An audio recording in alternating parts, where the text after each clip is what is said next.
கிழக்கினில் தினம் தோன்றும் கதிரானது மறைவதும் பின்பு உதிப்பதும் மரபானது.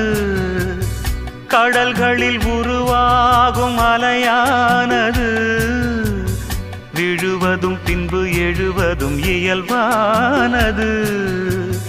நிலவினை நம்பி இரவுகள் இல்லை, விளக்குகள் காட்டும் வெளிச்சத்தின் எல்லை. ஒரு வாசல் மூடி மறுவாசல் வைப்பான் இறைவன். நலம் வாழ என் நாளும் என் வாழ்த்துக்கள். தமிழ் கூறும் பல்லாண்டு என் வார்த்தைகள். இளவேனில் உன் வாசல் வந்தாடும், இளந்தென்றல் உன் மீது பண்பா